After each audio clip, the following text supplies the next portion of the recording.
running back, run it up, you're running back, Happy Thursday. Welcome to Run It Back. Oh, Lou's tall again today. I love this. How are we feeling over there, Lou? We good. Working on the angles. We getting them right. You're on a high chair or something. Chandler, how are we? You look very tan today. Yeah, I'm a little sunburnt, Beads. I was overserved yesterday by the pool, I'll be honest. Don't you hate it when everyone does that to you? It's the worst. It's not good. It's not fun. Can't be touched right now on the shoulders. It's not good. It's radiating. We got Gordon Hayward back on the show here in a little bit. We did have a few games last night. The big one, perhaps the preview, occurred. And if it was the preview, OKC looking pretty good. SGA finished with 34. They get the win. They sweep the Celtics in their little series this season. 118-112 was the final. Chet with 23 and 15. Tatum finished with 33 and 8 rebounds. And the Celtics, stop me if you've heard it before, a franchise record 63 three-point attempts. We will get to that, but we're going to start on the positive side with OKC, because considering how well they played against the Celtics now in their two games, should they 100% now be the favorite to win everything, or do you still have maybe a couple little doubts in your mind, Chandler? I don't know if I have doubts. I know that they can now go and beat them, in Boston in that kind of crazy environment without Jalen Williams. This was their most impressive win all season long, and it was a collective effort, right? Jalen Williams goes down. You start Cason Wallace. Between Wallace and Joe and Kendrick Williams, they make up 30-plus points and kind of find that production from somewhere else. SGA, just another night, another 30-point game with shooting over 50% from the field. They put Boston in so many scramble situations where they were just flying around, blitzing the right guys, and Boston just couldn't make shots. They 63 threes. It's not healthy. It's not healthy, but listen, yes, I think this kind of shows people, shows media, shows the Oklahoma City Thunder, yes, we're young. We haven't been great in the playoffs yet, but we are more than capable. We have enough to beat anybody. If we play the right way, we are the best team in the league. And I think they kind of put people on notice the last two times they played Boston that we're not scared and let's do this come the finals time if they can get out of the West. Yeah, no Jalen Williams, Lou. That's a big win last night. Yeah, I got to agree with Chandler. I wouldn't go as far as saying that they should be the favorites right now. They've been the favorites to come out of the West this entire time, but to win it all, that remains to be seen. There's going to be a lot that changes between now and then, and especially in playoff basketball, where teams key in. The scouting report is different. The game plan is different. You always take something away in the playoffs. You take away a player. You take away a favorite set. There's going to be some adjustments that OKC is going to have to make. That's where the experience of the Boston Celtics is going to come in. They're going to know how to play a game inside of the game to put them in a position to be uncomfortable come that time. And so that's going to be something that we're going to have to see down the line from OKC and how they're going to adjust to those type of things. But agreeing with Chandler, this does give them the confidence to know that they can compete at the highest level with the other teams that are considered some of the favorites as well. I'm glad you mentioned the experience. This is just fun numbers, right? Thunder players' experience playoff-wise, 178 games played. On the Celtics side, 839 playoff games played. So it's a crazy discrepancy. The three-pointers, they were 8 from 50 from three in the second half of both of the losses that they had against OKC, which reeks of sort of a desperation mode. But there are reports, I should say, it's not just one, that there are players out there lingering who seem to be okay that they're on the OKC side of this bracket if that were to occur, which just says they don't respect them, Lou. So what do you think about that? I do feel like when the media we talk about it, it seems. I think it's Cap. Oh, I think you think it's Cat. I was like, wow, you just put a name listen on the other side. in my 17 years, I've never had anybody interview me or ask me about which side of a bracket that I prefer to be on, because if you are in the National Basketball Association, I know y'all like what I say it all the way through. I love it. You should know that standings change by the day, they change by the week, they change by the scenario. So you never get married into worrying about who you're going to play in the first round until it's solidified. This can change all the way up until the day before. So I've never experienced something where you're asking guys, what if you play this team and you're not worried about it? You shouldn't be worried about anybody. That's going to be your natural response as a competitor. Now, you do have some teams that duck and hide, that try to put themselves in a favorable matchup with teams, but that comes a week or two in advance when this thing is over. Not right now where we are in the season. So the fact that it's saying there are reports, put an address on it, put a name on it, put a face on it. Until then, I don't respect it. I think it's BS.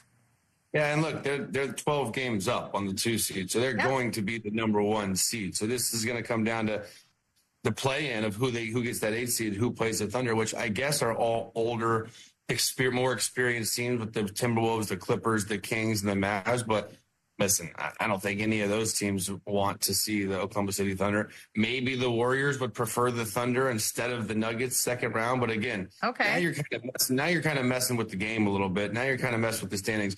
You can't. It's way too early to even be thinking that way. But sure, if I'm an older team, like I'm the Golden State Warriors, would I rather play the Thunder 4 times and have to beat them than Jokic and the Nuggets, than LeBron and Luka and the Lakers? Maybe. I don't know. Me personally, I don't know if I'd want that. But this team is now proven they're like the Cavs. I don't care that they're young. I don't care that they haven't done it in the postseason yet. This team is deep. This team has their star players, and everyone knows their role. And it seemed like when you watched them play, they play harder than the team they're playing, and they all just fly around, and they don't take bad shots. They play unselfish. It's almost like they enjoy playing defense more than offense, and there's a clear pecking order. No one ever gets frustrated. You never see any bad body language from these guys. They just go out there, and they have identified their roles and play the right way, and they're winning a lot of basketball games. So, yeah, they haven't done it in June yet, but they probably will this year, so I wouldn't want to see them. And Chandler, you know what you made me just realize? Whoever they play in the playoffs, they're not even in the playoffs yet. So what player would say this? Like, whoever they're playing is not even in the playoffs. Like, but Lou, what if they didn't say? What if a player didn't say it to a reporter? What if this is just players talking to ex-players or? Ex-player doesn't matter. It doesn't matter. But what if it was just came out in the conversation like, I was talking to so-and-so and they were like, if we face OKC, it's not the worst thing in the world. Like maybe just innocent. I get what you're saying, but again, you got bigger fish to fry. That wouldn't even be a realistic thing. Like, you have to get in the playoffs. You don't know where you don't know whether you're gonna be the 7th seed or the 8th seed. So you're saying, okay, I wouldn't mind playing the OKC Thunder. What player would say this? They're saying, I don't know. I'm asking you. Who would it be? If we're guessing, so if you're asking me, I don't think there's a player out there that would say that. There, I said it. It's Draymond. Yeah. Well, also, if we're guessing who it is, then it's probably not news. That's all. That's all I'm saying. I know that from a talking head standpoint. I mean, they got 5 minutes of us talking about it out of it, so that's cool. That's a great point. But other than that, what does it mean? We just don't talk about them as scary. Like we've talked about the Warriors like coming out of nowhere and scaring people. Are we just taking for granted that they're the number 1 seed, they should be scary, or do we not see them the same? It's just their youth. It's just how young. It's just how young they are. They're the youngest team in the NBA. How can we be scared of a bunch of kids in the playoffs that have never won big in the playoffs? That is what if I'm the coach going into that series, that's what I'm saying. Now, deep down, do I believe it? Do I think I'm better than this team? Hell no. This team is legit. This team has everything. This team has the MVP of the whole league. They play hard. They defend. Statistically, they're top 10 in every single stat. So I don't care what their age is because they are a fantastic basketball team and they are fearless. They just went into Boston, big bad Celtics, without their second all-star and whooped up on the defending champs that everyone's just already crowning as back-to-back champs this year. I know it's regular season. I know it doesn't matter much, but that was a statement game that, listen, we are here. We are not scared of anybody. We should be the favorites. Although they're probably, listen, again, they're probably not. Still going to be the Celtics. But again, they have no problem flying under the radar right now. They are an awesome basketball team that just continue to hoop and get better and better. And I wouldn't want to see them in the playoffs. Beto, my last point. Have you ever heard from somebody you're not scared of? No. All right, I'm going to move on. My fear is different, though.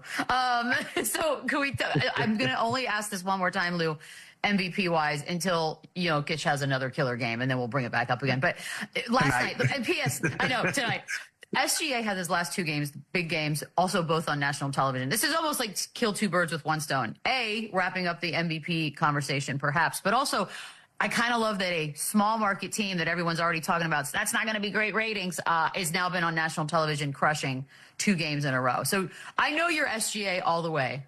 I just want to hear it again, just for my own satisfaction.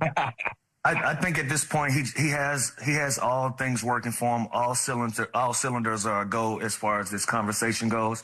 He has the national media attention. He has the respect of his peers. He's going out and winning big games. He's going out and having big numbers while doing it. They're up big on the first seed. There's not a box that he doesn't check, that he hasn't been able to do what needs to be done, that we created this argument from this year to last year for him to go out and get the MVP. So some of the things that were mentioned or said that he needed to do to even be considered in this conversation and do the things that he needs to go out there and do, like these highlights we're watching, he's went out and done it. So I think at this point it's a closed case.